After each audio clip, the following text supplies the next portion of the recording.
of the 3 different levels that we have in this group right now.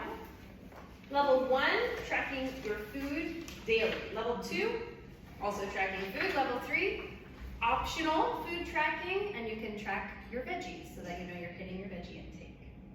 Kitchen clean out, everyone's doing it. Under 100 total carbs, that's level 1. 100 net carbs is level 2. Level 3, there's no carb specification. Level 2, we're working on 6 servings of veggies a day. In level 3, that goes up to 8 servings of veggies a day. Everyone is strength training 2 to 3 times a week. Level 2, we add a step requirement, 5,000 steps a day. In level 3, that goes up to 8,000 steps each day. And level 2 and 3, 20 minutes outside. Level 3, no more snacking. And 3 24-hour-long fasts, 1 each month. We're going to talk about fasting next week.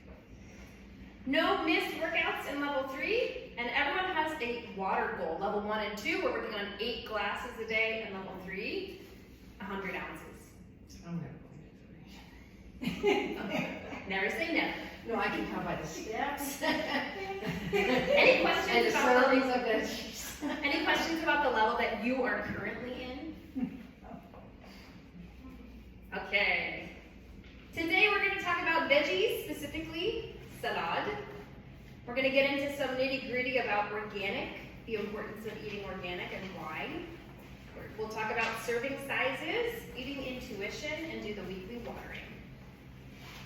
But first, in your small groups of no larger than 4, what is a vegetable that you used to dislike, but now you enjoy, and what was the change? What did you change to make that happen? All right, let's get into groups, no larger than 4. Feel free to turn around, shuffle yourself. It'll take about 5 minutes. Hi. Oh, yeah. Go ahead.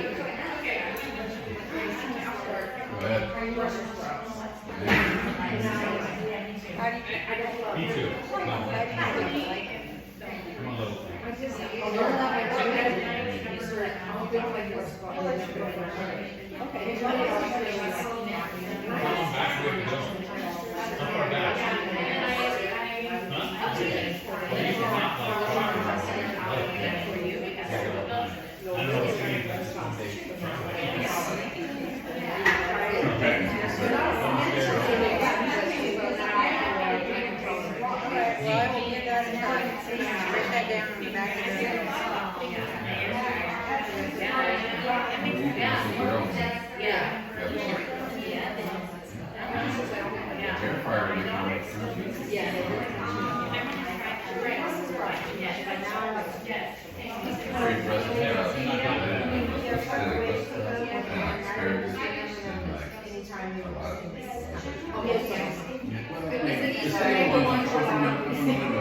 As long as I know how to prepare it to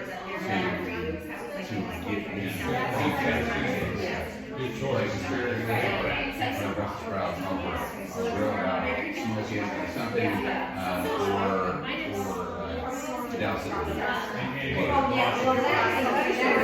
it is, it sure is.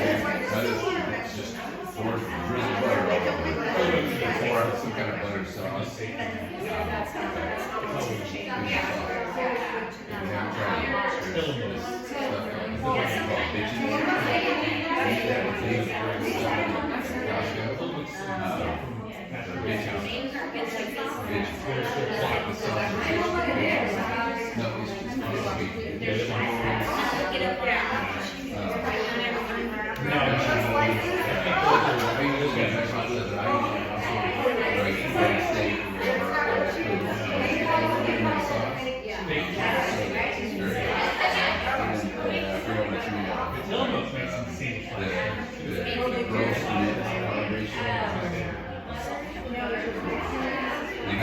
kind of tricky because they have regular kitchen sauce.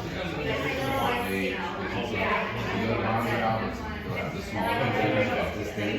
It's right next to the what is it, the produce, yeah, all that stuff. Where they make food. Space yours. They'll have in the refrigerator. They'll have a assortment of sauce.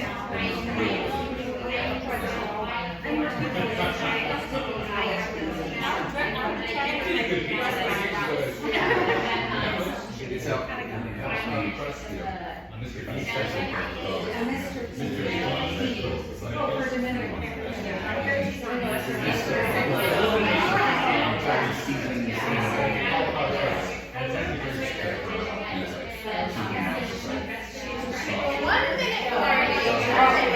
Asparagus is one of my favorites, and I will buy it and we'll go home and rub it and go and yeah, because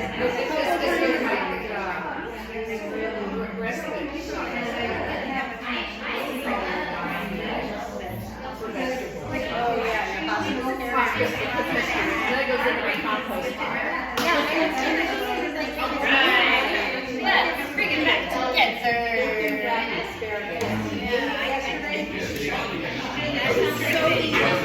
Wrap everything in bacon. Even the sandwich.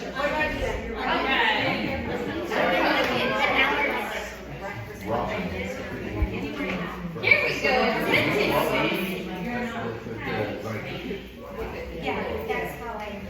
Let's talk about last week. What went well last week? Who did a good job with food tracking? Yes, nice work. How about water drinking? Yes. Lots of hands, fantastic. It should normalize a little bit. How about carbs? How did it go with staying under 100 grams? Pretty good. Pretty good. 80%. Great. I'm gonna say 2 though. How about the kitchen clean out? Did you find sneaky things in your pantry you didn't expect? Well, I cleaned it out before, and I'm the only one at grocery shops. So you kind of knew. Well, my daughter does, but she has her own underwear. Did anyone lose weight over the past week? Nice work. How about measurement changes? Did anyone actually measure their waist? You did. Okay, good. We can do it at the end. Yeah. Yep, I can measure you. Great job. All right. I know I'm having to buy new clothes. Well, that's a big sign. Big sign. All right, today we're going to do a cooking demo and sample. Tangy kale fall salad. I think I called it flavor punch salad on your little handout there. I like the gave us here. Thank you. Yeah, I'm going to start doing that. So, kale salad, I heard it a couple times. I don't know if I like kale. Here's the secret. I'm going to show you how to make kale really delicious without cooking it. So, raw kale. So, if you can't see in the back, feel free to stand up. First, is anyone dairy-free in here? Anyone not eat dairy, Parmesan cheese? Totally fine? Cool. 1 serving of dairy-free. Anyone else? Fantastic. So, this is red kale, curly kale. There are different types. There's dino, also called Tuscan kale. That's more of like a flat leaf kale. They all kind of taste the same. The curly kale is just a little bit more fibrous. The dino kale, I think, is easier to chew, but the grocery store was out, so that's fine. We're gonna make it work. So for kale, you can buy it pre-chopped in a bag if you don't want to chop it. Oftentimes, I'm not competing with you. Oftentimes, there are very fibrous stems left in the bag, and I find that it's hard to like dig through it. So I actually prefer to just buy it like this. When it's attached to the stem for longer, it's more nutritious as well. So what I do is I take one stalk and just pull it off. So you don't have to worry about chopping the stem out. You'll lose a lot of the leaf that way. So I just pull it down. And if it comes with my hand, then it's tender enough to eat. Pretty easy. So for you guys, I'm gonna do almost 1 whole bunch of salad, a little bit less.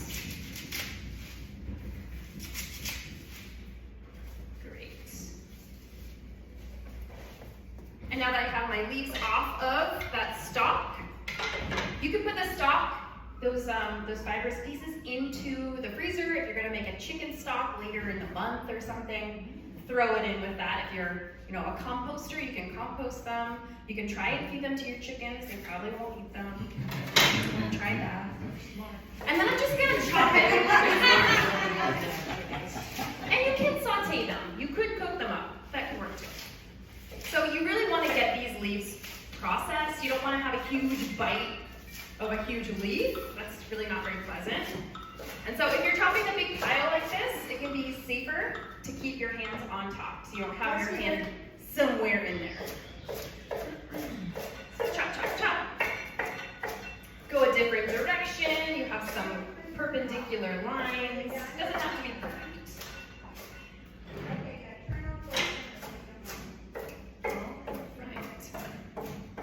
And once you're satisfied with it, you're going to throw it into your bowl.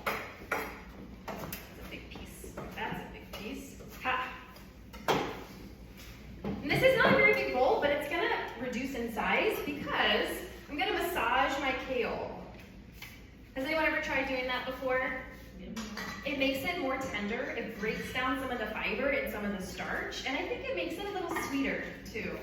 So it actually changes the kale. Think of it as like pre-digesting your kale. If you're into kale, there's a great book called Bonjour Kale. Oh. And it's about a woman who grew up eating it and then moved to Europe, and they weren't eating it in Europe, and then she brought it back. Oh. She actually got seeds and got local farmers to start selling it. That's cool. And her book includes recipes, and she talks about the need to massage your kale. Super important. Yeah. Half of a lemon squeezed right on top. You can do as much lemon as you like. The lemon is an acid, so it's going to further help me break down this kale a little bit. I'm going to put a little bit of olive oil on it. For this salad, I'm not making a separate salad dressing. I'm just pouring olive oil and lemon right onto the leaves.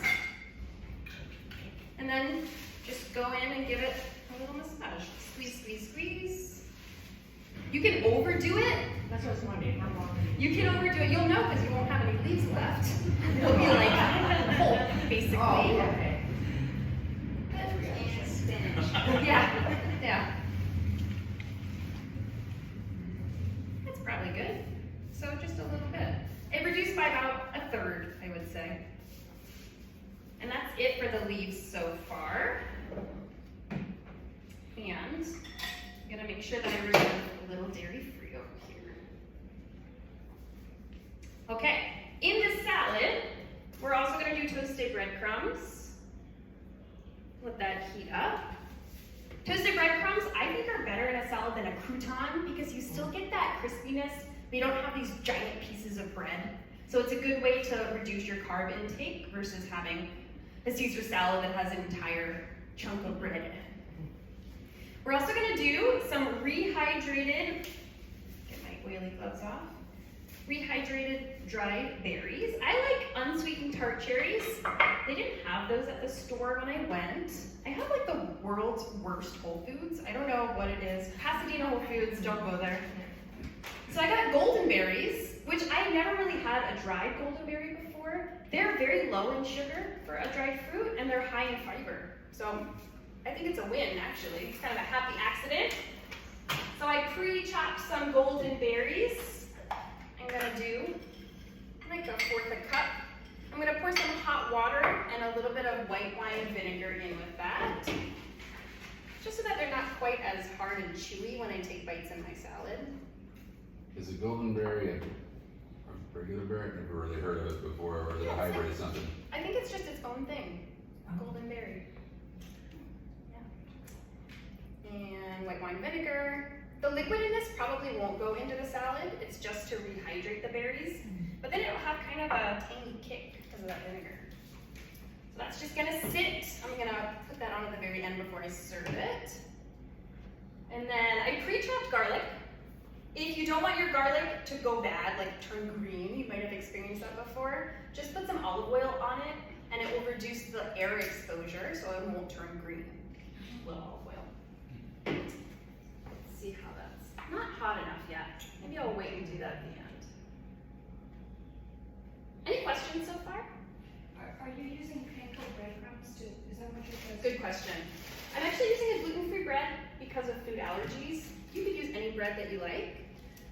Canyon Bakehouse has some good gluten-free flavors. Some of them have soybean oil, but this flavor does not. So this is their Mountain White, and it's a pretty good gluten-free bread. What's the name again? Canyon Bakehouse, and this one is Mountain White. Yeah, I'll let that heat up while we're talking. I'm also at the end going to be putting on Parmesan cheese. I like to put it in the food processor so it's like little rubbles. I think that's a nice texture versus like a shaved Parmesan. And then I toasted some pepitas. They're very rich in protein. And zinc, good zinc in pepitas. So for a serving, 200 calories. A serving is like a cup and a half about of the salad.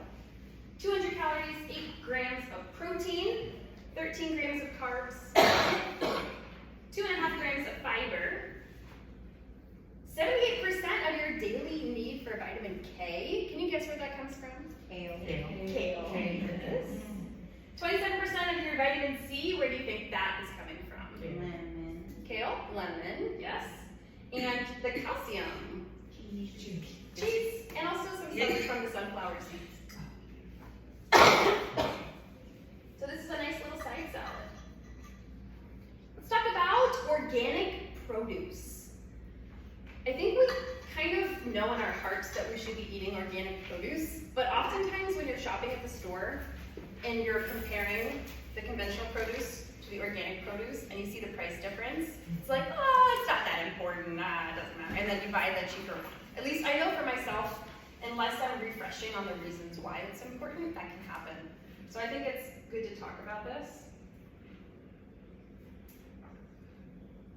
So the first thing that I think this is the most critical part of the whole conversation, is that pesticides, that could be herbicides, which limit the growth of unwanted plants, or insecticides, which limit the thriving of insects on your plants, they're designed to end life.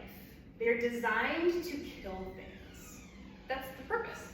And so we really don't want to be interacting with those compounds. We don't want to be eating them for sure, but even just being around them can be a hazard to your health. And there are so many varied health consequences that can be associated with being close by to pesticides, such as someone who works in the agricultural industry, who's around spraying plants, who is processing plants.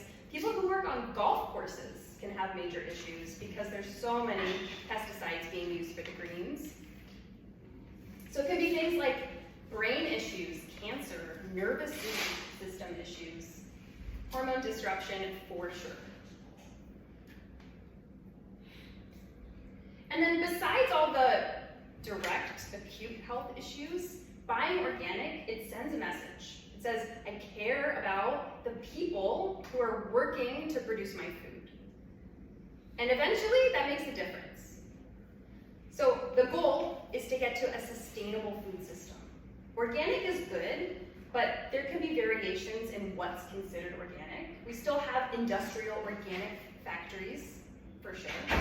Sustainable, that's the word that we're trying to get to. A food system that doesn't have unnatural runoff byproducts that are affecting us in our water supply, our air supply, and the people that work there. And I linked the environmental working group, ewg.org. I've taken some resources from that website for this presentation. It's a really nice third-party research group, and they do tons of research on toxins in our food, in our water, and in beauty products. So they have a huge database. You can look up all of your beauty products and see if there are potential toxic elements, and then what to do about it.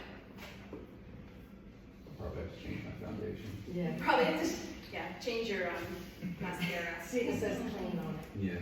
You have to look for the little leaf on it. That was the bunny.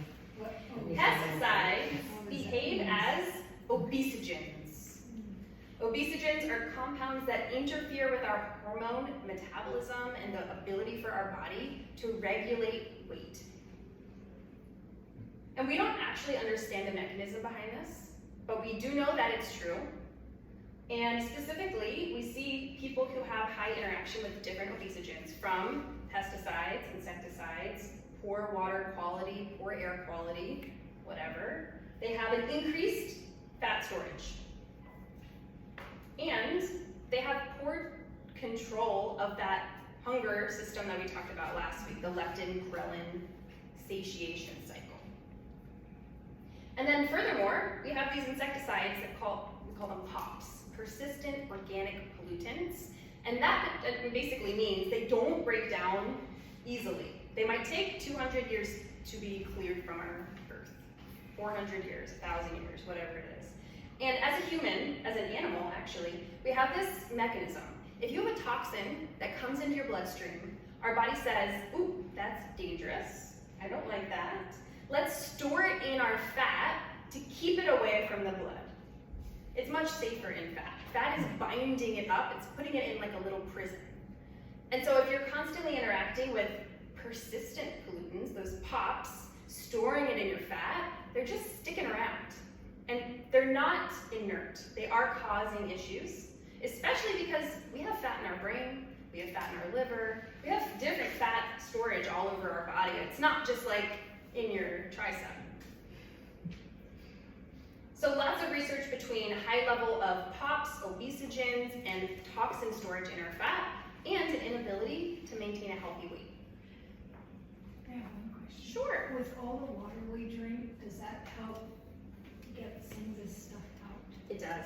Yes, such a good point. So if you're losing weight rapidly, you might feel crappy. And one of the reasons might be dehydration, but another reason could be you're releasing toxins into your bloodstream. And the best way to be filtering and detoxing as you lose weight is to drink a lot of water, sweat a lot, and have really healthy bowel movements. Eat your fiber. Yes, get it out.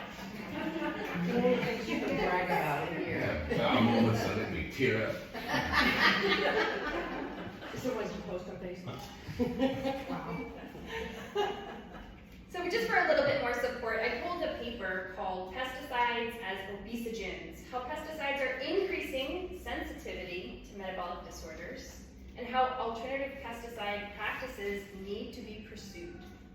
We have 3 major toxic pesticides: DDT, neonicotinoids, and organochlorides, and they all behave as obesogens. In many countries, these pesticides are illegal, especially say in the European Union. They don't use these things. We use them here in the US, and we shouldn't, because they cause these major problems at a population level. I thought we got rid of DDT. Nope. Maybe it's not as Don't great have- as one. No. There was something I got rid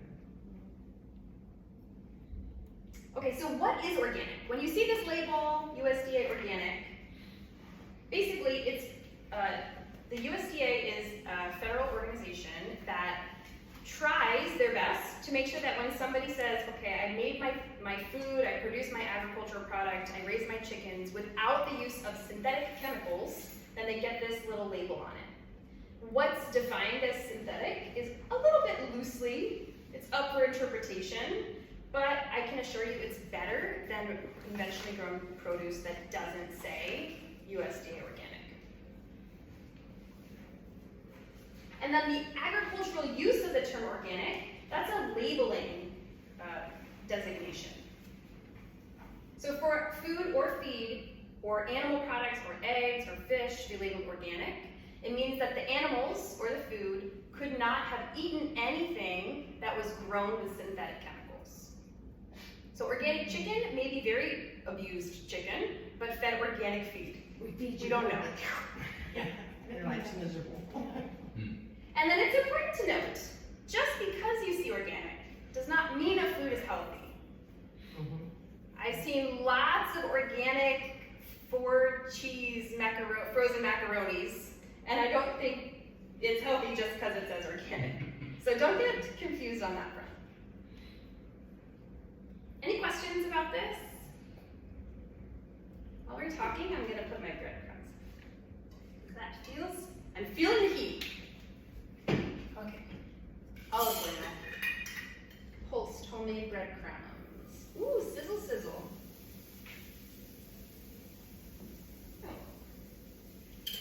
And garlic is going in.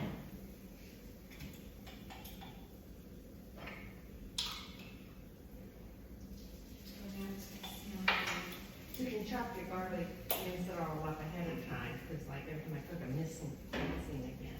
Yeah, totally. At the beginning of the week. Because they're the ones you buy, because they're not on the spin. But shouldn't Okay, so should that be stored in the fridge? yes, I would store it in the fridge. Otherwise, it might ferment a little bit. So the EWG, the Environmental Working Group, they put out a list every season. They analyze all of USDA and FDA's results in terms of synthetic chemicals found in the food that season, and they say, here is the dirty dozen. These are the 12 foods that, if you can afford it, buy it organic.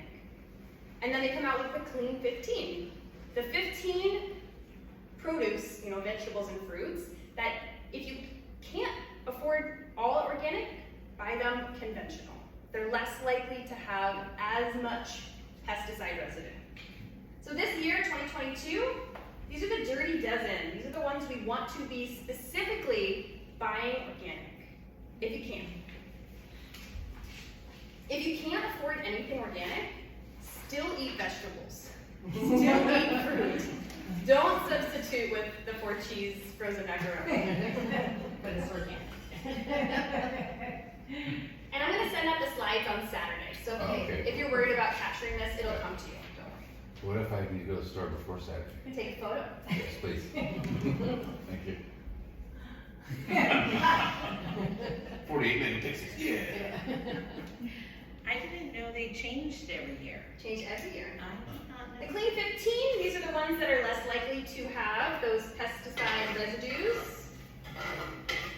Oh, that's And it's important to note they test everything after they wash and peel it. So it doesn't necessarily have to do with the skin or whether or not it's been washed. So, you don't know if the skin is bad. So like for a watermelon, they peeled it and then they tested just the flesh of the Well, I watermelon. like sweet potatoes, I eat the skin. Mm-hmm. Yeah, that's a good I'm point. killing myself, Yeah. I don't know if it's good.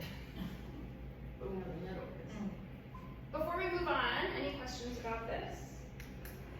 Have I convinced you that it really is important?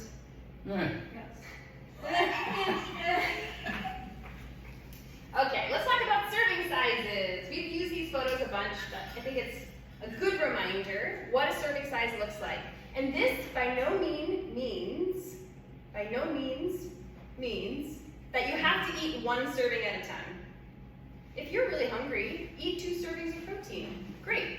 I'm not saying you have to limit yourself, but it's good to be aware of how many servings you're eating at any given time.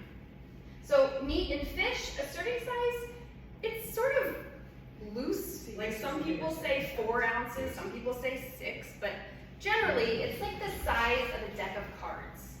Size of protein, fish or meat. And if you have a large hand, it may be your palm is a little too big. Nope, that's not good. But you can have 2 servings or 3 That's servings. right. Count it as a serving and a half? Serving and a half, exactly. Beans and grains, the serving size cooked, not uncooked, is 1/2 cup. That's like the size of a baseball. Nut butters, the serving size is so much less than you want it to be. It's basically enough for 2 fingers if you were to fill up 2 fingers worth. 2 tablespoons is actually a lot of peanut butter. Oh, It it is. is.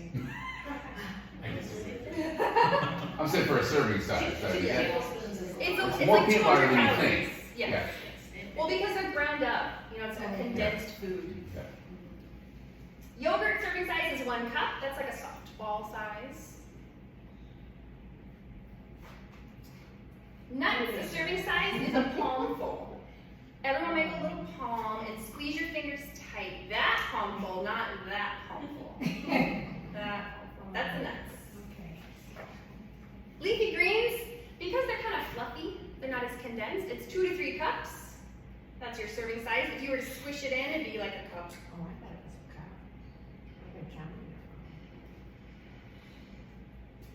it. And we want to work towards 8 to 12 servings of veggies a day. That's what we're shooting for. That's what we see in the research as giving you the best health outcomes, the lowest health risk. So, okay, so if you're eating only 3 meals a day, Yep. and you divide that, that's a lot of veggies. It is. It's a veggie at every meal. Okay. A couple veggies at every meal. Yeah, that's, Only eating 2 meals a day, it's hard. Yeah. Yeah, it is hard to get it in, yeah. If you scroll back in our Facebook group, Diane Mallon has posted 50 million examples of how to get our veggies in.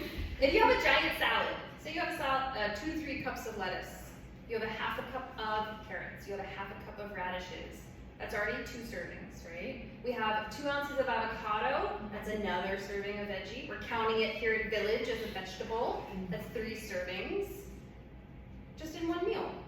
And add some cucumbers. Add some cucumbers, maybe you're gonna get to 4 servings. If you put cooked veggies onto your salad, a cooked serving of vegetables is half a cup cooked. So maybe you have some cauliflower on the side, so then you have a 5th serving. I believe that you can do it.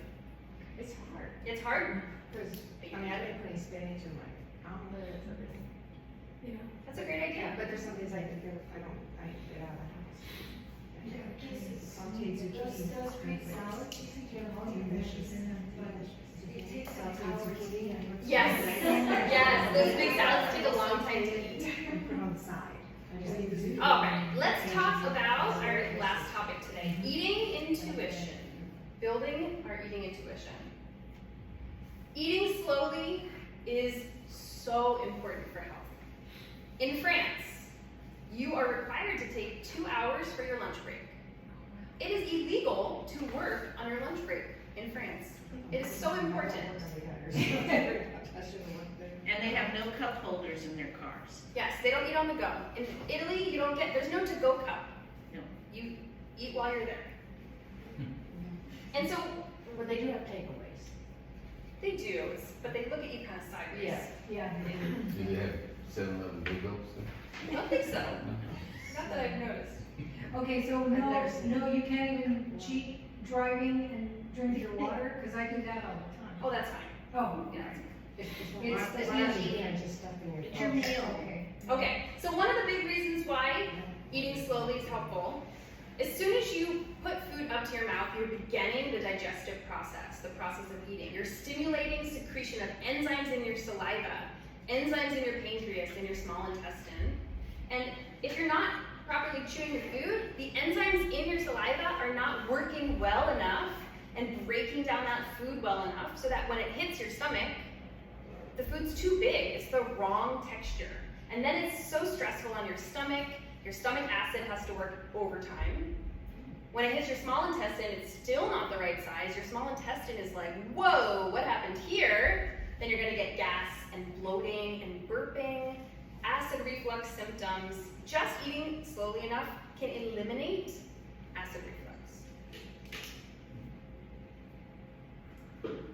It improves satiation. It gives your brain a chance to catch up and hear that leptin satiation signal. It improves nutrient absorption. If you eat food really fast on the go, and then you eat the same exact meal slowly with your family at the table, you actually get more nutrients out of the food that you ate slowly than you do the food that you ate on the go. There's been studies to show this. People who eat the exact same isocaloric diet, the same calories, the same foods, one in a stressed environment and one leisurely, the people eating leisurely lose weight. But wouldn't stress cause you to gain weight though, so that's another factor. Exactly. Another factor for sure.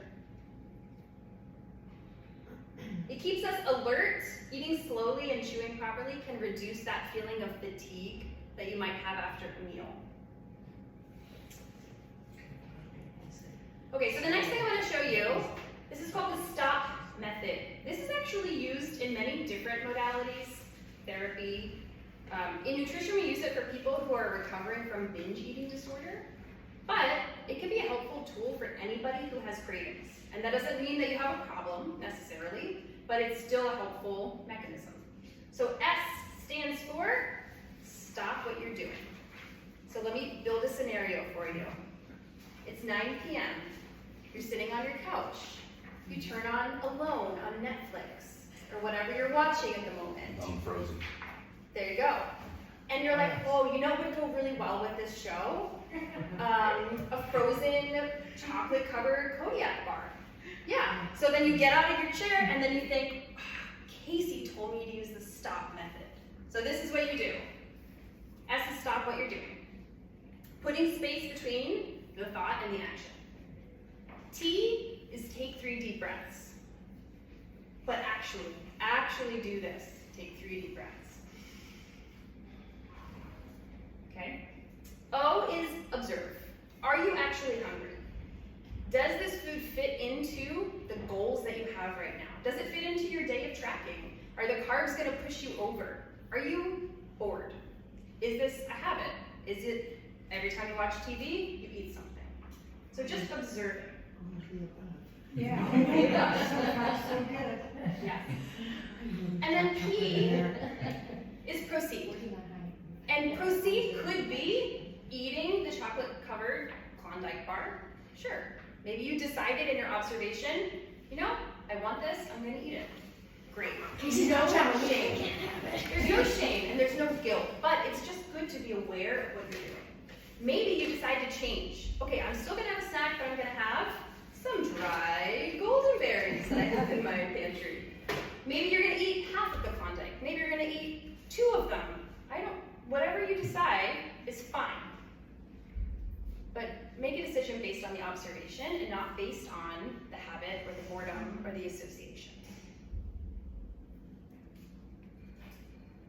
The next method is the 80% full method. This is also called hara hachibu. And the idea is to eat until you're 80% full and not stuffed full. And this takes practice. It's actually hard to anticipate how full you're going to be. It's kind of like when you're doing squats and your coach says, okay, get yourself to a difficulty of 8 out of 10 in weight. And you're like, well, I don't know until I'm at a 10 out of 10. Same thing. So it takes practice. So first, you could try filling your plate and just eating 2/3 of it. And then pause. Clean the kitchen, go on a walk, read a page or 2 of a book. And then say, am I still hungry? If yes, great, finish your plate. If no, maybe save it for later. So none of this is to say you should be restricting yourself. All of these methods are to bring awareness to your hunger and give your body time to respond. And we have to do that in this country because we don't give our bodies time to respond. So it feels kind of like contrived and inauthentic. But these are just tools that can help you build up that internal awareness. Give yourself enough time to eat meals, at least 30 minutes before you sit down. And you can also just start with this -1 bite method, which is leave 1 bite on your plate, pause, clean, walk, read a book, put your kids to bed, whatever it is, or grandkids, and then decide, do I still want that last bite? If yes, eat it. If no, put it with the leftovers.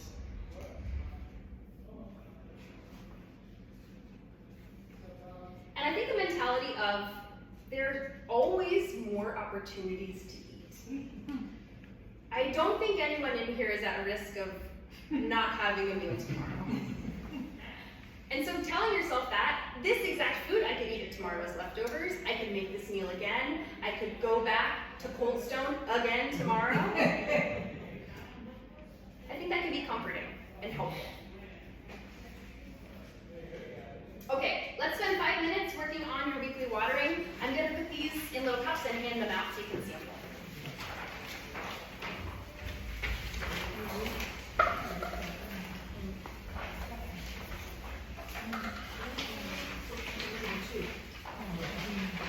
Number 2, weekly watering number 2.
difficulties, temptation. Yeah, I think so. If it's up to you, I mean, if you feel tempted by it. That's great.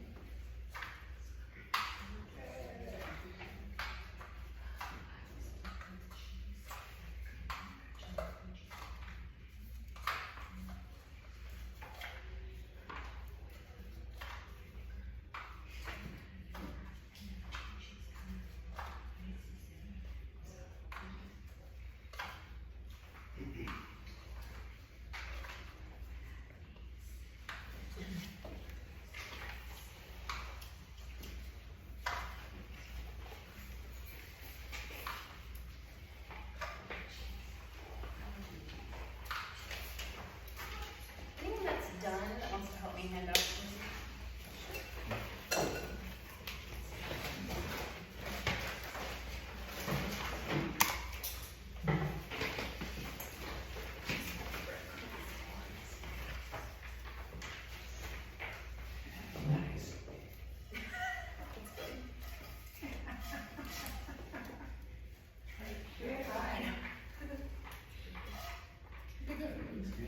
Sounds good. Make it every Thanksgiving. Family begs for it. Such a good salad. That is saying something. When they bake for kale.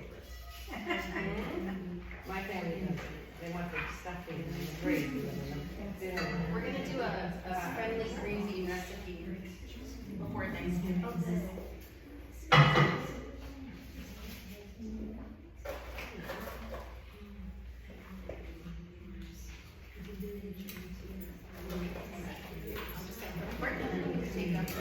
Thank you so much.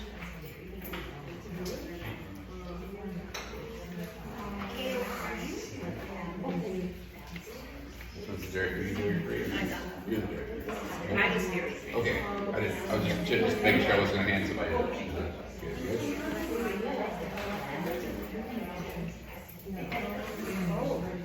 Where's the non-dairy?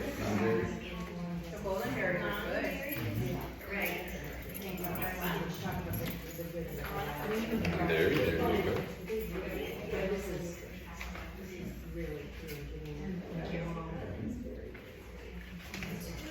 Oh, she is. Oh, man.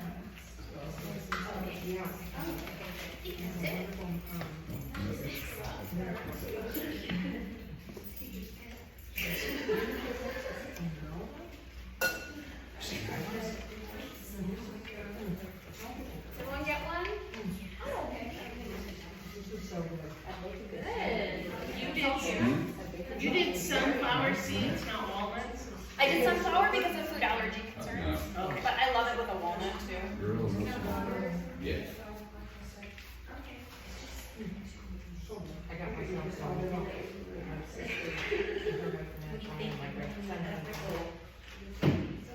You think I'm chewing rubber?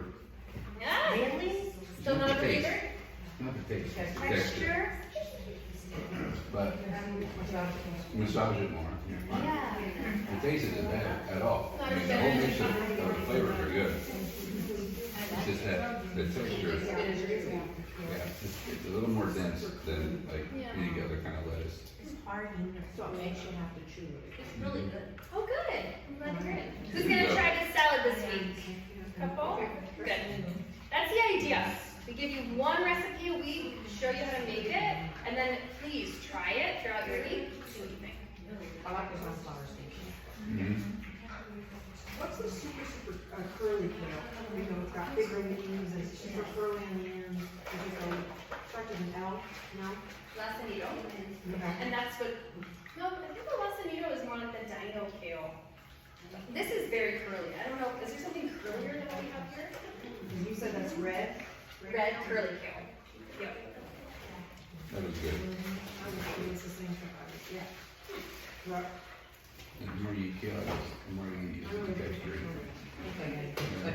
I saw a study recently that said people's actual palate and flavor appreciation towards vegetables will change. It will change over time. So if you don't love it right now, make it a couple times. Give yourself that time to evolve towards it. And that's all we have time for today. Thank you guys for coming. Have a great week. We'll see you next week. There's 2 more here if anybody wants to win. How many times have you made this sound this week?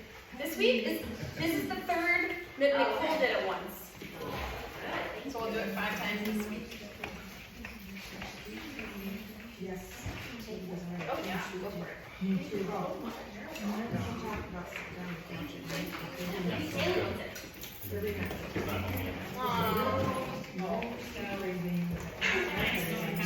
That was very good. Have a good night. You too. Oh, try one. There's a light there.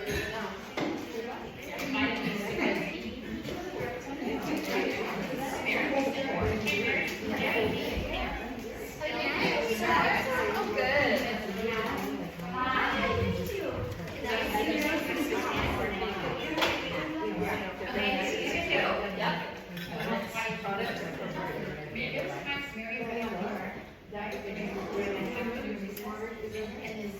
It's every day. It's every day. And I'm kind of almost like number one. Yeah, it's really good. Earlier, so it was really good. I had a handful of those, and then it was good. A nice little snack. Turn around, and it was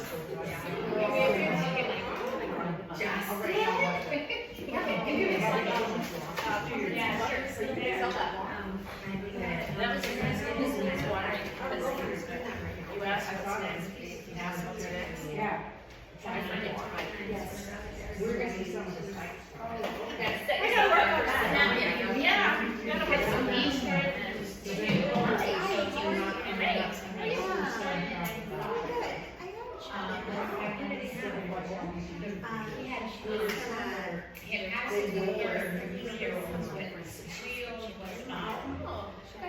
Because sometimes they're on.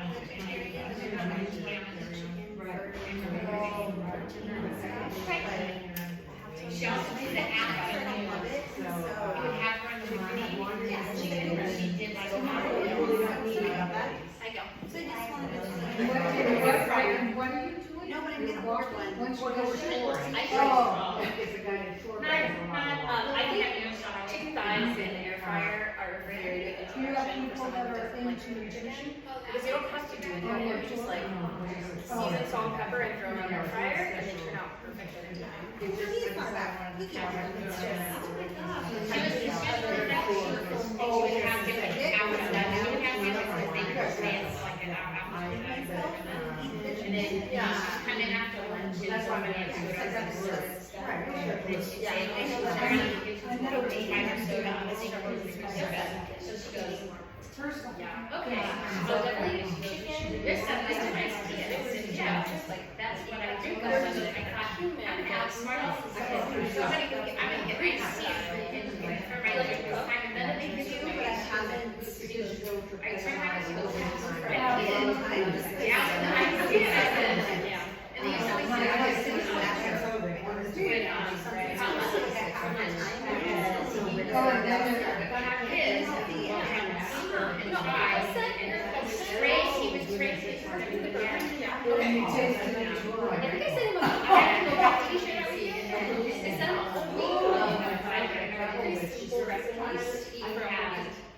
With the shopping list and everything. So I think it was together, it was together. Does that like probably be Oh, that's horrible. And then, and it's based on his body size, so the serving size will be a little too big. Oh my But Then, yeah. So you can do the patch, but without the.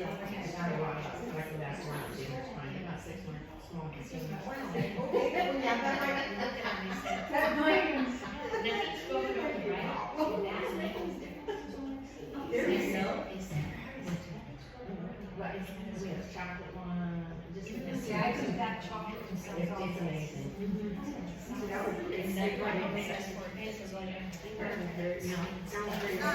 and so I rocked and nothing popped open. And he did the picture, because he did, you ever remember? Probably, I'm gonna make it school today. And the recipe is on. It was on there.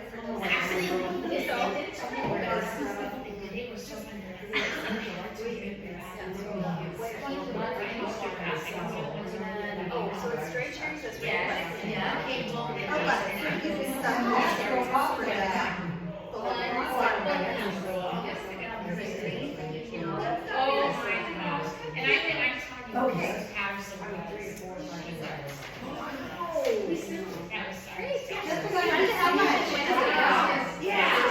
We normally, one morning, Yeah. and, I was actually in Texas, But visiting not, my daughter, we went to a Disney trip on Saturday night, or on Monday night, so I didn't fly back until Tuesday.